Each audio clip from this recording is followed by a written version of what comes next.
Certified यानी प्रमाणित बीज अच्छी खेती की नींव होते हैं। बीज अच्छा तो खेती अच्छी और मुनाफा भी अच्छा ही होगा। अगर बीज अच्छा नहीं है तो इससे फसल और उसमें लगने वाली लागत बर्बाद हो सकती है। इसीलिए कहा जाता है कि सर्टिफाइड या प्रमाणित बीज सफल खेती की नींव होते हैं। देश की विभिन्न सरकारी संस्थाएं प्रमाणित बीज बनाने के काम में जुटी हैं। सर्टिफाइड बीज बनाने के लिए विशेषज्ञों द्वारा निर्धारित मूल्यों के अनुसार पहले ब्रीडर, फिर फाउंडेशन और उसके बाद तैयार किए जाते हैं सर्टिफाइड सीड्स। इन सर्टिफाइड बीजों को तैयार करने के लिए कुछ किसानों की मदद भी ली जाती है और उन्हें कहा जाता है सीड ग्रोवर यानी बीज उत्पादक। सामान्य तौर पर खेती करने वाले किसानों के मुकाबले इनकी आय कहीं ज्यादा होती है। तो जानते हैं कि बीज उत्पादक बनने के लिए क्या करना होता है और उनमें कौन कौन सी योग्यताएं होनी चाहिए। बीज उत्पादक की योग्यताएं कुछ इस प्रकार होती हैं। संस्थान द्वारा बड़े ही सोच समझकर इन्हें चुना जाता है। उनकी योग्यताएं देखी जाती है जो खेती का अच्छा ज्ञान रखते हों। थोड़ा बहुत किताबी जानकारी होना भी जरूरी है ताकि फसल में डे बाय डे होने वाले अच्छे बुरे बदलावों को वो नोट कर सके।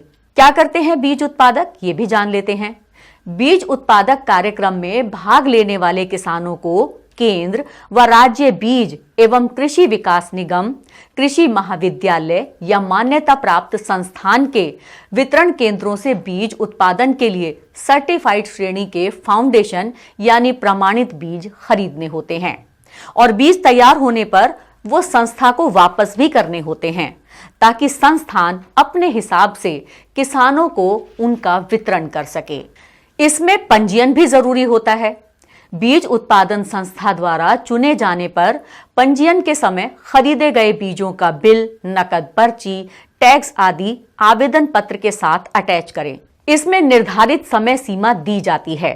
बीज लेने के बाद बीज संस्था द्वारा बताए गए निर्धारित समय पर बोया और काटा जाता है।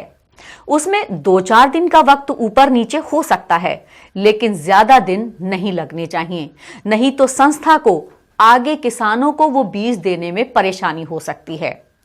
फसल की स्थिति और उस पर निगरानी रखना बेहद जरूरी है। बीज प्रमाणीकरण के लिए फसल उगाते समय प्रत्येक उत्पादक कृषक के लिए ये बेहद आवश्यक होता है कि वो बताए गए कृषि संबंधी कार्य विधियों का पालन करें। जैसे खेत में केवल एक ही किस्म की फसल बोई जाए, संस्था द्वारा दिए गए बीज ही लगाए जाएं, फसल की आयु व बढ़वार समान हो। यदि फसल में कोई अन्य बीज मिक्स हो गए हों तो उन्हें तुरंत निकाल दें। संकर बीजों के नर और मादा पौधों की पंक्तियां अलग अलग लगाई जाएं। ध्यान रखें कि फसल में रोग और कीट ना लगें। ये भी ध्यान रखें कि फसल की कटाई से पहले ही सभी खरपतवार और अन्य पौधों को भी हटा दें। कटाई, गहाई और ढुलाई का भी प्रॉपर ध्यान रखें। बीज फसल की कटाई, गहाई और ढुलाई के समय अन्य किसी भी तरह का बीज इसमें मिक्स नहीं होना चाहिए। प्रमाणीकरण संस्था के अधिकारी समय समय पर इसका निरीक्षण करते हैं, लेकिन यदि अधिकारी बार बार निरीक्षण नहीं कर पाते हैं तो आप पूरी ईमानदारी से बताए गए नियमों का पालन करें। साथ ही कटाई, गहाई या ढुलाई आदि करने के 2-3 दिन पहले संस्था के अधिकारियों को सूचित करें ताकि इसका निरीक्षण किया जा सके। अब बीज उत्पादक को कुछ सावधानियां भी बरतनी होती हैं, तो क्या हैं वो सावधानियां, आइए जानते हैं। कटाई के समय हार्वेस्टर मशीन द्वारा कटाई करने पर बीज प्रभावित हो सकते हैं, इसीलिए पहले इसके ड्रम को अच्छे से साफ कर लें। गहाई करते समय कभी भी 2 अलग अलग किस्मों के ढेर आसपास में ना बनाएं। एक किस्म के बीज हटाकर उस स्थान को साफ करें, तभी वहां पर अगले बीज या फसल की गहाई करें। ढुलाई के समय भी कुछ बातों का ध्यान रखना होता है, जैसे खलिहान से बीज के बोरों को भरकर उन पर अपना नाम, रजिस्ट्रेशन नंबर, फसल और किस्म आदि लिखकर बोरों का मुंह बंद कर दें। केंद्र पर ले जाकर तुलाई करवाएं और इसकी रसीद भी ले लें।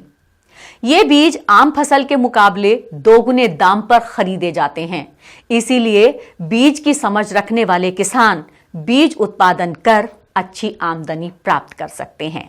तो आप भी बनिए बीज किसान और ज्यादा आमदनी का लाभ लें।